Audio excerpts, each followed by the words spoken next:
persecute, and the outcome of whose prosecution will have repercussions for journalists and publishers all over the world.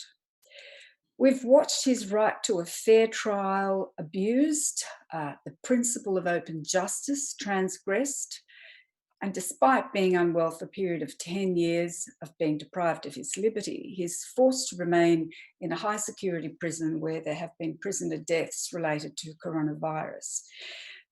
What's a publisher doing in a maximum security prison at all? Why is the UK even contemplating extraditing a publisher who's wanted for political reasons? The charges are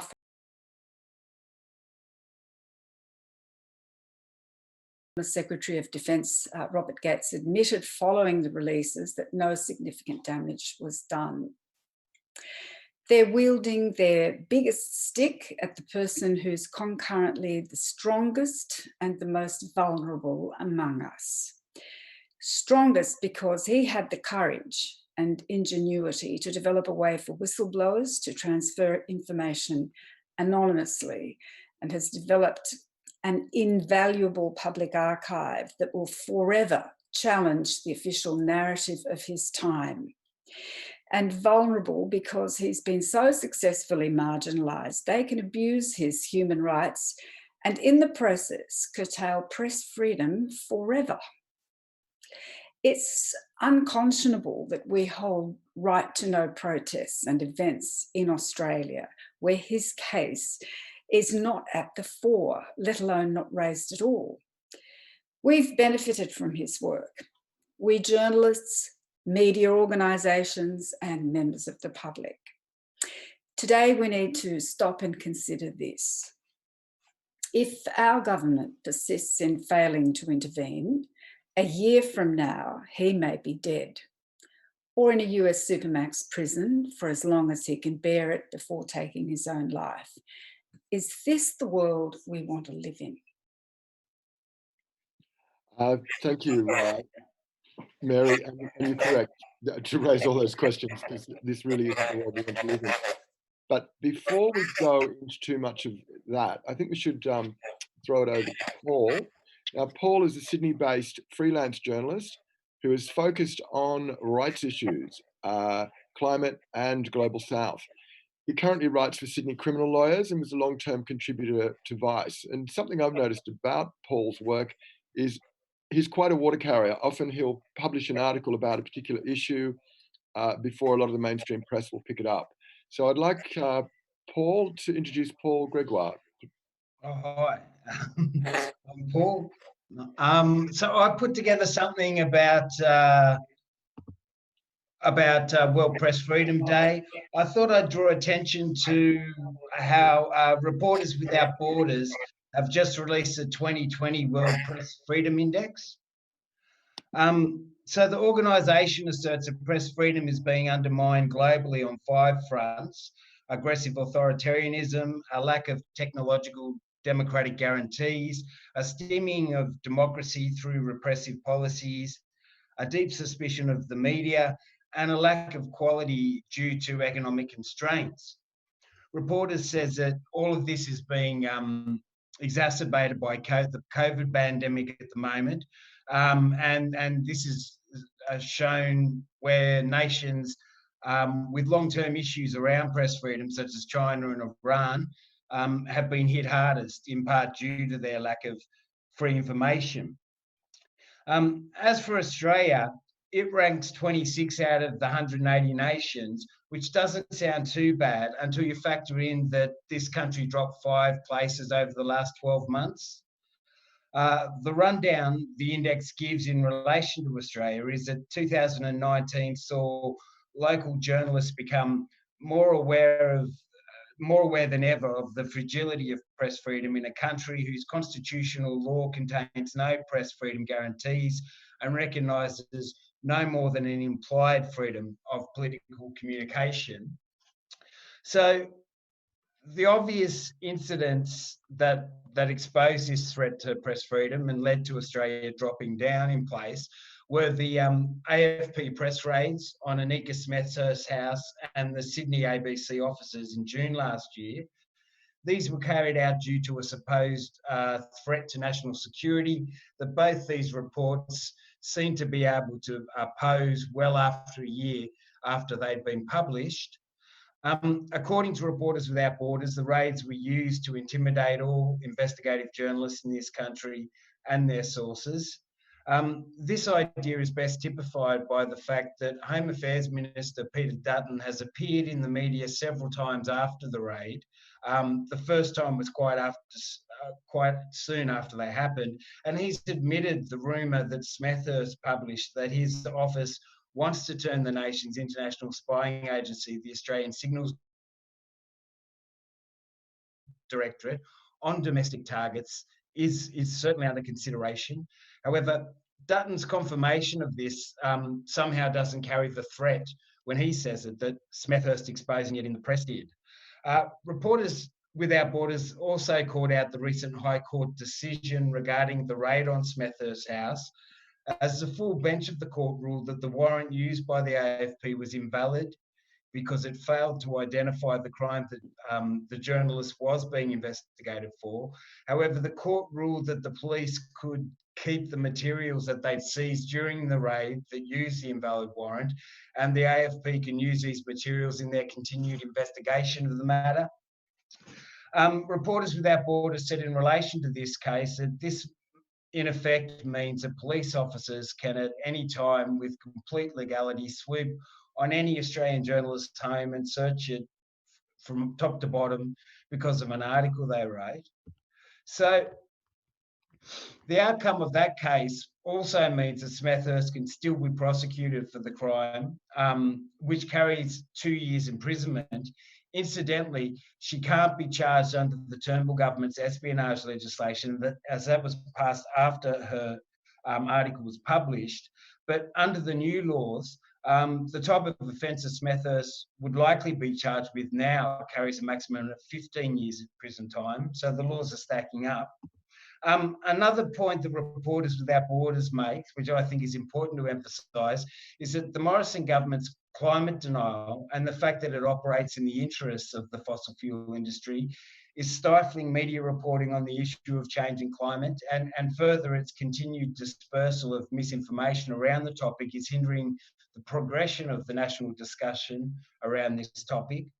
So, at the end of this, how does this all relate to the case of Assange being held on remand in a London prison on behalf of a foreign power? Well, if you look to the fact that the AFP raids were carried out just 2 months after Julian was removed from the Ecuadorian embassy, you can see 3 intimately linked English-speaking democratic nations working in tandem to make the point that exposing corruption and truths about government is not in their understanding in the public interest, but rather it's to be recognised as a crime that will be prosecuted and punished in the harshest possible manner. So that's what I had to say. Thank you, Paul. Well, that's certainly covered a lot of ground there as far as the Kafkaesque lifestyle that we seem to be walking ourselves into. Now, something happened to our live stream, so we don't have any questions coming in live.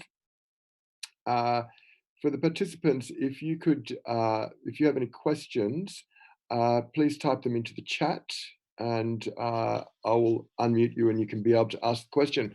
But my first question, it is to Mary, insofar as, and then to James, insofar as you brought up the whole topic of how, you know, the UK, the US, and Australia are crushing freedom of speech. Yet the Australian government did speak up against the Cambodian government when they were trying to do it. Now, some might think this is a bit of a colonialist mentality, but is there more to it, or is it all about war profiteering? James, would you like to go first? Yeah. Am I unmuted? Yeah. Well, you see, in my case, and I try and relate my case to Julian's because there are certain parallels between the two of them. Something's happened to your sound there, James. Well, it's not on mute, or maybe it is. No, you're good. Keep going. You're good. We can. I think it's just your internet connection. Start again.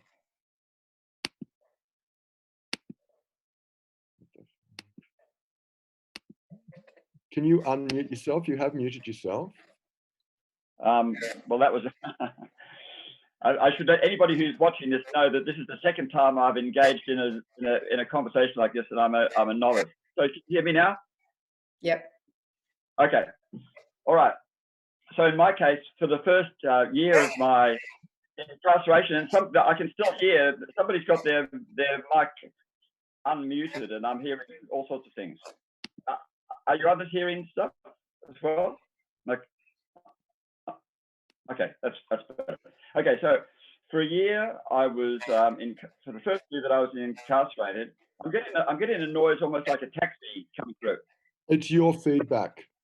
Oh, is it? Okay, sorry. Okay. So just speak right. slower, and it should be all right. Okay, all right. It's disconcerting. I was in jail for a year before the Australian government did anything to help me.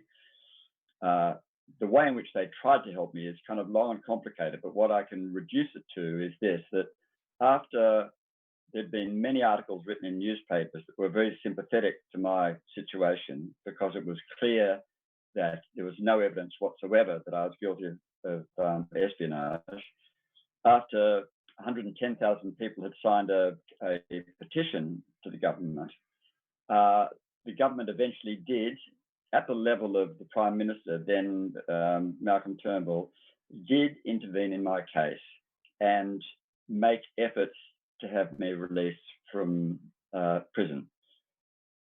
The conversation that was had, and this has been confirmed from a number of different sources, and I've actually seen and have the email, Malcolm Turnbull in March 2018 spoke with Hun Sen, who's the Prime Minister of Cambodia, and came to an arrangement whereby I would ultimately, after my court case, be released from prison. Now, the circumstances surrounding my release are slightly complicated, but the important thing that I learned there was that these matters are often sorted out behind the scenes at a prime ministerial level, or at the level of ministers of foreign affairs, who do some kind of a deal. We'll do this for you if you'll do this for us. And subsequently, having spoken to various different lawyers that were involved in my case pro bono, I've discovered that in other situations where Australians have found themselves in situations similar to mine, situations similar to the one that Julian finds himself in, that high-level representations have been made between prime ministers, foreign ministers, and so on, in order to solve the problem, if you like. So I know, or I'm convinced, I should say, that Scott Morrison, Maurice Payne could, if they so chose, get on the phone to their counterparts in the UK and say, the Australian public finds it totally unacceptable that you are keeping Julian Assange, a publisher, a journalist, in jail for having committed the crime of journalism. We really would like you to sort this out and do whatever is necessary to see to it that he's returned to the safety of his family, to the safety of his country of birth, and that he's taken out of a situation which he's in at the moment in Belmarsh prison, where he could die of coronavirus. So I guess the important message for me is that until Australian journalists and the Australian public begin to clamour for Julian's release, I fear that the government will not do anything. They wouldn't have helped me if it hadn't been for public support. There was another prisoner in jail with me. I won't go into detail here, but there was another Australian prisoner in jail with me who became very sick, and we wrote letters to Maurice Payne and to Malcolm Turnbull saying that this prisoner is very sick. And we fear that if he doesn't get proper medical attention, he will die. The messages that we got back from the ambassador to Cambodia were, this is not our problem. He then died of malnutrition and neglect in Presar prison in December 2017. Now, you've never even heard of this case, I'm sure. There was a tiny little story in the newspaper. He didn't have the kind of public support that I had, and my fear is that Julian is suffering the same fate in a way, that without the public support, the government is not going to do anything to help him. So I guess my plea is, insofar as it has any effect, is for people to pressure their journalists of choice, their local member, the Prime Minister, Maurice Payne, and make their voices heard in whatever way they can, asking, requesting, please assist Julian Assange in the same way that you assisted James Ricketson. Thank you, James. So he raises an interesting point there, Mary, about scratch my back and I'll scratch your back.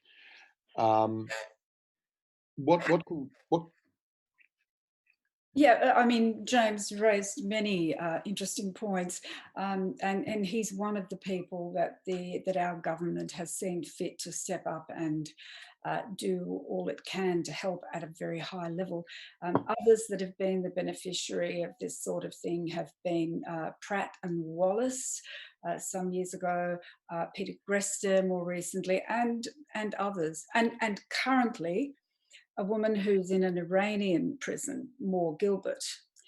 We know that on Moore Gilbert's behalf, the foreign minister has intervened, and she's holding high-level, meetings about her. She's concerned. Maurice Payne has put on the public record that she's concerned about the charges. She doesn't accept them. She doesn't accept the conviction. She's concerned about the conditions that she's held, and she wants her released. The family have said, we don't want media attention. We'd like to give an opportunity for these high-level interventions to work behind the scenes.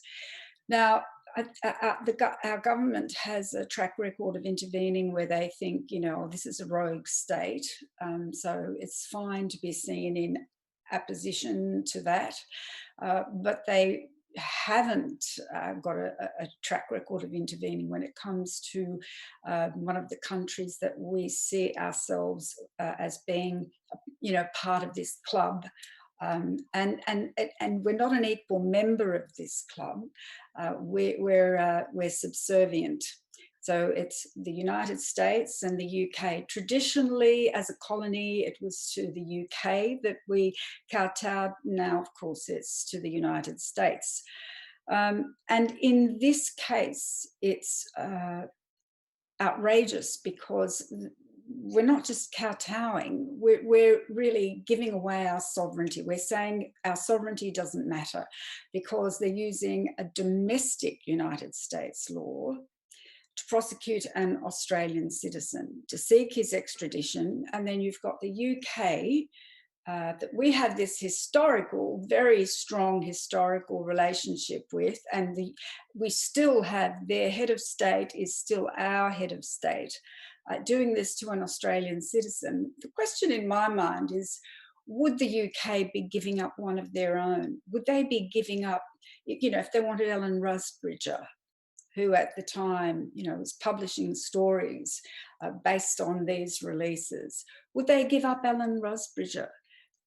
I would say not. They have picked Julian because he is the most vulnerable. They know Australia won't stand up to them. This is the problem. And if they do it to Julian, then it's a no-brainer. They can pick out anyone they want because there'll be a precedent. That's the issue. So it's not just a problem of a human being's life, which is a big enough problem in itself because he's an Australian citizen and they have an obligation to protect him. It's not just about the abuse of the human and legal rights of an individual who's an Australian citizen. It's about the repercussions for press freedom. And as a number of politicians can see who are part of this cross-party coalition, which needs to grow, that are representing, advocating for Julian's release, that it's a sovereignty issue. We can't shy away from that. if sovereignty is important, then we can't allow this to happen. If human rights are important, we can't allow this to happen. And if press freedom is important, we can't allow this to happen. Yeah, absolutely. I might bring Paul into this conversation actually, because he raised some interesting points about, the recent raids on the ABC and Annika Smethurst and what that meant to our press freedom. And I'm just wondering if we are being worn down and our society is not paying attention to how this is happening. And in some ways, COVID-19 should have been an opportunity for all of us to review what works and what doesn't work in our society. Yet, while that's happening to society, there's a lot that aren't paying attention. Paul, what are your thoughts on just where, what we can do to stand against the government's continuing crushing of the media? Well, I mean, what you're saying about COVID-19 at the moment and that chance that we have to rethink how we want things to look like on the other side of the lockdown, I'm starting to have concerns about whether there are going to be those opportunities to make those changes, or are we going to see the government barrel us into putting apps on our phones? I mean, they seem to be heading down that same avenue they were already heading down. And unless the public does something to stand up and actually say, we want things to change, it looks like they'll just be able to go ahead with business as usual. So, I mean, the app itself, while that's not monitoring, that's not threatening press freedoms, it is, again, stepping up the surveillance state that seems to be one of the major concerns of the government at the moment, and sort of eroding our freedoms further. Okay, so we've got thousands of journalists across the world and hundreds here in Australia speaking up for Julian Assange and media freedoms and so on. I'm just wondering why it is that the editors of our news programs and such aren't convinced to allow those journalists to have their voices to speak.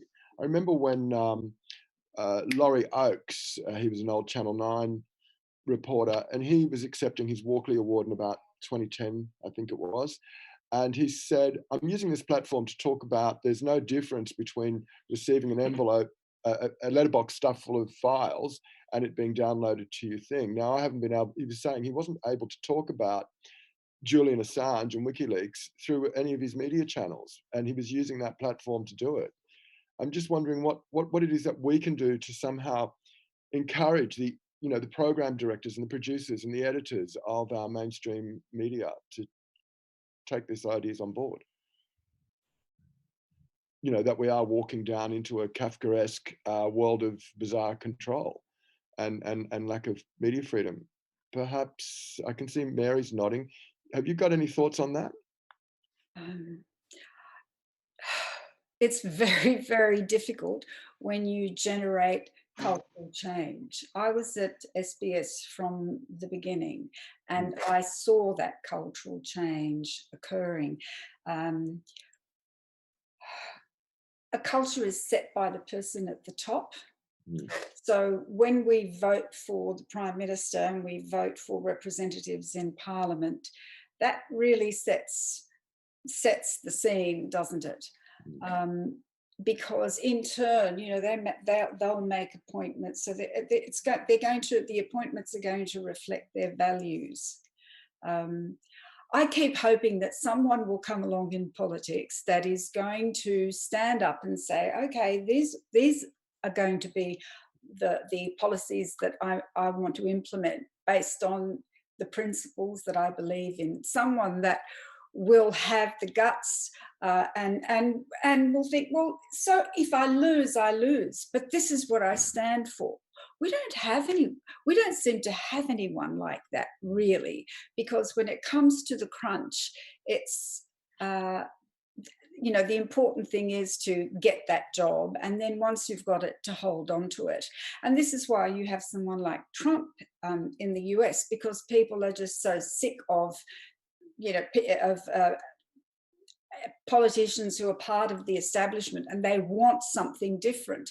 Unfortunately, that something different isn't great, but you can see that Americans are just sick of it. You know, they do want something different, and proposing Hillary and proposing Joe Biden isn't, you know, it's not delivering that. So we might see Trump winning again. What we need here, I think, is probably change coming from us, from the people, from the bottom up. And in that sense, we need to be agitating for all our friends, family, colleagues to go to talk to their political representatives, because in the end, what they are, the only thing that frightens them is not having your vote. Yeah, it's a very, very tough situation for someone who is agitating to reveal the truth, because as you can see, it's not, you know, Julian is probably the most high profile person in this situation, but in this country we have others that are being prosecuted, Caleri, David McBride, and others. And it's important that we show a lot of support for these very brave individuals, because otherwise they're going to be able to just lock them up and, yeah, and then, you know, this was the point that I'm making, is that the world that we want to live in? Clearly not. Clearly not. I've got a question here from Larissa, which actually you answered while it was after she typed it, but it's talking about how do you feel about, and this question's directed to all three of you, how do you feel about Philip Adams's, the teacher from Queensland, his petition with over 400,000 signatures? Now, bearing in mind that they are international signatures, but there's a fair amount of them from here. Should we, she's asking what you basically said then, should we be approaching the PM, Payne and other MPs daily? Do you think this volume will work? I have spoken a little bit to some of the team that are working on this, and there seems to be a mixed approach as to mixed feelings as to whether we should be approaching them that often or not. Personally, I think you're right. I think it's a matter of a daily occurrence, but we need to be writing individual emails, and they need to be polite. We won't capture anybody's imagination by being rude to them. Would anybody there care to elaborate on that? James. Okay. Can you hear me okay? Yeah, okay. It's hard to know where to begin, but I'm going to begin to come at it from another angle. About last year, when I went to one of the climate change rallies in the Domain, there was a huge crowd of people there. I don't know how many people there were for. There was no room for any more people. And there was going to be a march. And because I had my camera with me and I wanted to film the beginning of the march, I went to where the march was going to begin, and I found that there were half a dozen policemen who were instructing the demonstrators in when and how they could march. In other words, the police themselves had taken control of the march, and the organisers had basically ceded control to the police. Now, back in the 1970s at Springboks demonstrations and at anti-war demonstrations anti-Vietnam War demonstrations that I attended, there was no question of asking the police's permission to do things. We wanted to demonstrate and to have our voice heard, and we just did it. And that caused a lot of problems. A lot of people got arrested, including myself, and wound up in jail for short periods of time. So my number one observation is that I think that style of demonstrating, I won't say that it's past its use by date, but unless unless it becomes a mass spectacle that is not controlled by the police, where people are so insistent that the point they wish to make is made, that they wind up having clashes with the police who tell them to get back onto the footpath or whatever. I don't think the media is going to pay much attention at all. As far as petitions are concerned, I take my hat off to Philip Adams for getting that number of signatures. And I have to say that the 110,000 signatures for me helped. It helped because it generated publicity. It gave journalists something to work with in terms of supporting me. The problem with Julian is, and I suspect that everybody who's listening to this and everybody who's involved in it has had the same experience. I still, after all of this time, meet with intelligent friends of mine who say, I don't like Julian Assange. And they say, why don't you like him? And what's that got to do with anything? Oh, it's because of all that business in Sweden, right? So he has so effectively been smeared by the media itself that it's very difficult to actually get the general public to engage with Julian as a father, as a son, as a human being. All they can see him as is as someone who possibly raped some women in Sweden, possibly smeared feces on the wall, possibly misbehaved in the embassy. So whoever is behind that smearing of Julian has done an exceptionally good job. And I know from my point of view, I've had a couple of opinion pieces that have been published in a couple of in newspapers, but the last one, I was actually invited by a major media organisation when I was in the UK for Julian's hearing in February. I was invited to write an op-ed. So I wrote an op-ed which was actually very critical of the Australian media. They decided not to publish it and instead publish something by Peter Grest, right?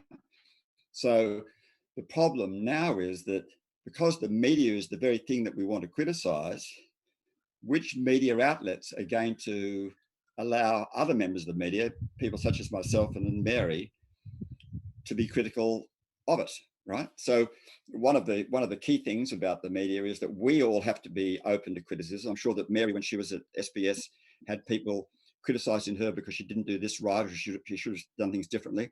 I know that I, as a filmmaker, have had people say that's one of the worst films I've ever seen. You should give up filmmaking. Part and parcel of being in the media is accepting the criticism of your peers.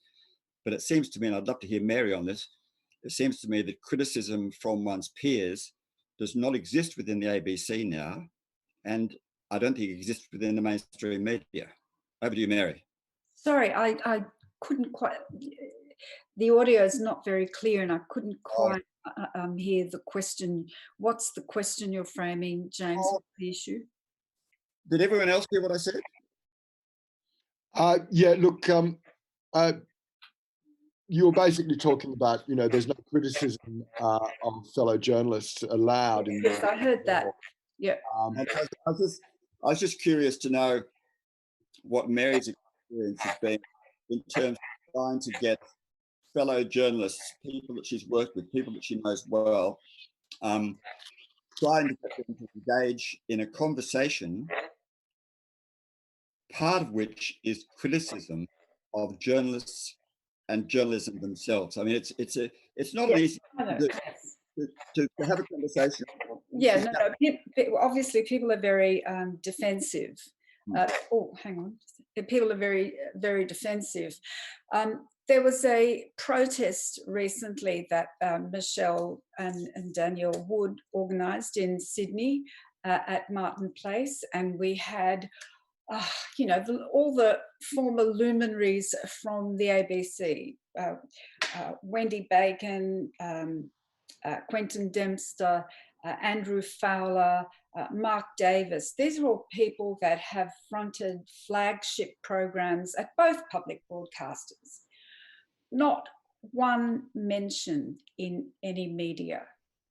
None. It was astonishing, really. They really don't want to run stories on anything to do with Julian unless they absolutely have to. And it gets to the point where really you have to just keep thinking, well, what kind of stunt can I organise? Because they love stunts. So do you remember Terry Hicks got into an orange suit in a cage, and that brought media attention? Given this petition now has, I didn't realise it has over 40,000 signatures, I think we need Julian's father or mother to show up at Parliament House and say, I'm here to see the minister. I'm here to see the foreign minister. It's outrageous that Marise Payne hasn't spoken to either of his parents. She's clearly spoken to Maud Gilbert's parents. She's been working with them. When I ran into her on the tarmac, by accident, and put to her a number of facts about Julian's situation, her only response was, "That's not what I hear. That's not what I hear." Well, who are you talking to, Minister? You're clearly talking to just the one side. So we can't allow this to keep happening. We simply can't. This is the problem. They've made a decision that they will advocate for person X and not advocate for person Y. But both of these individuals have families. Both of them have supporters. Both of them have rights. Even if they had no family, no supporters, they have rights as human beings. Why are we letting Marise Payne get away with it? I think we need to stage some sort of event, and everyone needs to put their thinking caps on about what kind of stunt that needs to be. But I don't think they responded to anything other than that. Yeah, that does seem to be the cycle of news. Got to be sensational for it to mean anything. I think it was interesting what you're talking about, how the tone of our society is very much set by the Prime Minister and the elected representatives.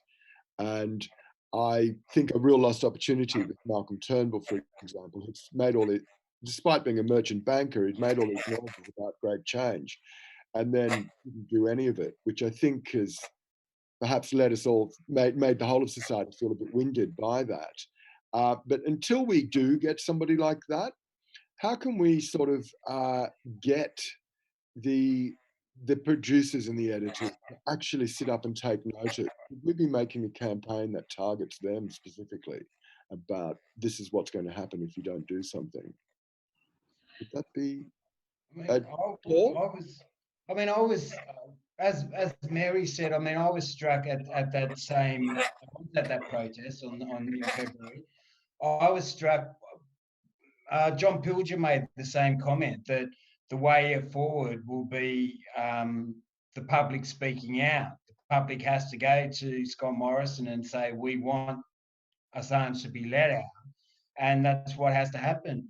But I was also struck at that time when he was saying that, the fact that you had Mary and John Pilger was there, and all these, Mark Davis was there, all these big journalist figures were there on stage. I mean, you had all that support from the creme de la creme sort of thing. But then that that public support isn't out there. And as James was saying, that smear campaign's been done very well, because I remember when Julian was taken and incarcerated, everyone was on social media going, before, this is an outrage, but before they wrote this is an outrage, doesn't matter what you think about Julian, doesn't matter what you think about him, over and over. I was shocked at how everybody had to proceed there. This shouldn't be happening, with a comment on his personality. So out there in the public, that it has to be like a majority of people do think he's done something bad, and it had, I guess it's with those Swedish charges, or they weren't even charges, but it has been such a good smear campaign out there that there's a lot of people out there that generally must think that he's done something wrong besides actually publishing some information, and aren't ready to speak out about him or his cause. Just say, even if that's the case, and you think, or people think, that he's done something wrong, it's about proportionality. Okay, so he's not perfect. He might have done something wrong. Does he deserve to die in prison for it? Yeah. If you think that he's not a very nice person, or, you know, there's something about him you don't like, do you want him to die in prison? It's just totally out of proportion, completely out of proportion. Of course, you know, I'm one of the people that actually like him. And so I have great difficulty hearing people who, you know, they've made up their minds. They've never met him. They don't know him, but they've made up their minds.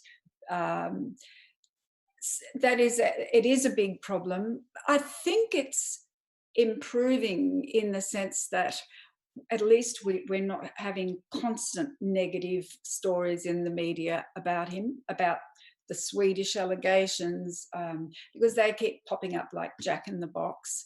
And there's this wonderful case on at the moment with freedom of documents and freedom of information that Stefania Maurizi has obtained, because the Swedes, they have quite a fantastic, actually, FOI environment in Sweden, so you can obtain almost any documents that you want. They handed over some documents that proved communications between the UK prosecutor and the Swedish prosecutor, talking about the Swedish case, because the Swedes had to close it. And you know, the prosecutor said, "Oh, don't get cold feet now, you can't do this." So the UK prosecutor put a lot of pressure on the Swedes to keep the case open. The Swedes now have seized up, so they won't hand over any more documents, because the UK has said, what have you done? You know, you should have asked us before you release these documents. But we're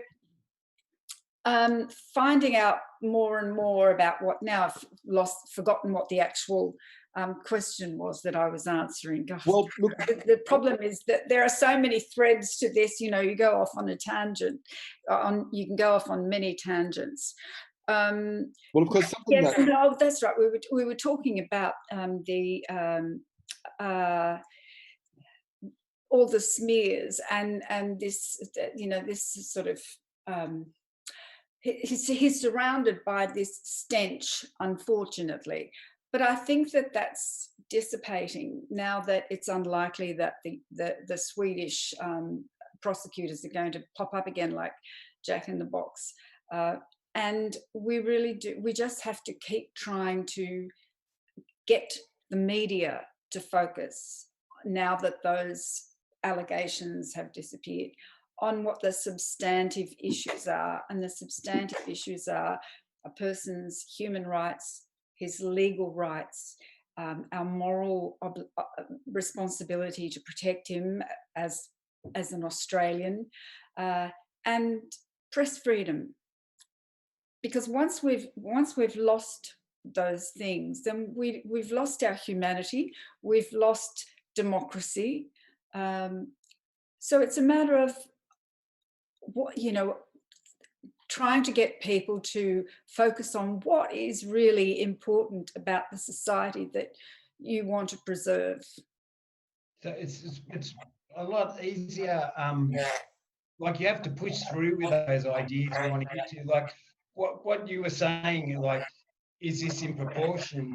He's done something wrong. Should he go to jail for the rest of his life? A lot of the time, I think the general public aren't looking at that, the second bit, the out of proportion punishment, and really having to drag out what that is, and these other issues. I mean, they have to be presented in a way that moves past that gut reaction.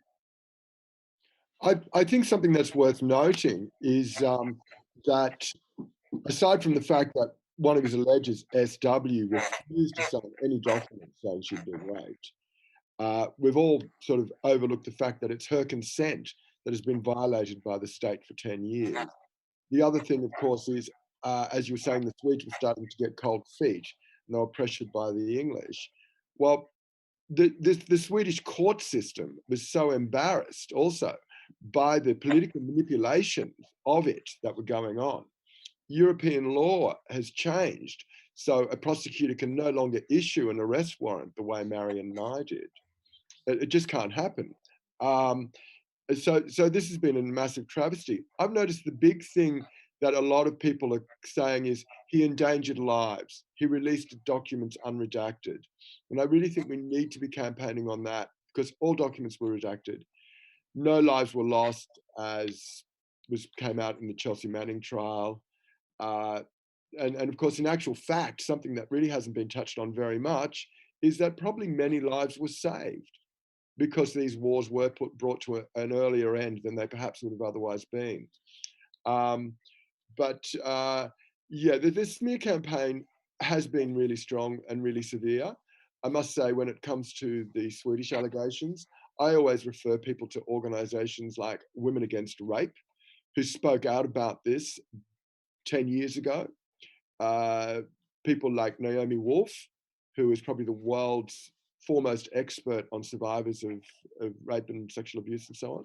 She spoke out against this. She saw right through it right from the beginning, as did a lot of these other organisations like Code Pink and so on. And I find it really quite distressing sometimes when I come across some people who are going, oh no, he's a rapist, but then they refuse to read those documents and those researched articles from those women who are experts in the field. But personally, I do, from what I can gather, we're over that hump, and it is now all about he endangered lives, and we really need to be campaigning on that, finding the I can usually only find quotes in articles where I'd like to get to the source documents, the court transcripts, the Robert Gates' presentation to Congress and stuff like that. Has anybody got anything? Would you like to wrap up? Anybody? James there. It's just an observation. I'm not sure where I'm going with this, but whenever I am involved with a discussion like this one, or I go along to one of these rallies outside the town hall, what I notice is there are almost no young people involved. And it seems to me that, and I don't know how to do it, I really don't, but it seems to me that somehow or other we have to make young people realize that Julian's fate has implications for themselves in their own life. In the same way that this coronavirus pandemic, I think, is making everyone rethink a lot of the conventional wisdom they've had about a whole range of different things. And I think that somehow or other, climate change and the pandemic need to be linked to the young people, to the notion that we need to be provided with accurate information about what is going on in our world in order for democracy to function properly. And I'm distressed, I suppose, that there are virtually no young voices, at least not that I'm aware of, that are speaking out in defense of Julian. And I think somehow or other we've got to engage young people. I don't know how you do it, but I think it needs to happen. I think it's Facebook, James, because from what I can see, that's where young people get their news from social media, predominantly Facebook, and so they're susceptible to fake news on Facebook. So we need a media campaign, a Facebook campaign that actually presents some factual material and also puts to them in a way that they understand, that appeals to them about why this is important for their generation and subsequent generations, because they're not reading newspapers. That's a really interesting point, and I'm not really on the pulse with these things because I'm a middle-aged person, but I understand Instagram is the new platform, which, and from my limited experience with Instagram, it's just virtually memes and squares. Paul, Are you familiar with Instagram? I know I stayed away from Instagram, but I think you're right. Instagram is just one picture after another after another. Okay, well, maybe that should be our next campaign move, a whole bunch of Facebook squares with quotes and facts and stuff. I agree with what Mary said. The reason why it is important, that needs to be drawn out and probably made easy to understand. So it doesn't involve having to read a 1,000-word article, but just quickly understand why this is important. Well, thank you, everybody. On that note, we've got to 3 o'clock. Thank you, everybody, for participating today, and also especially our speakers for their insights and understanding of what this is. And I think we've come up with a few great ideas there that we can work on for how this campaign moves along. So give yourself all a round of applause. Thank you very much. Thank you. Bye-bye. Bye-bye.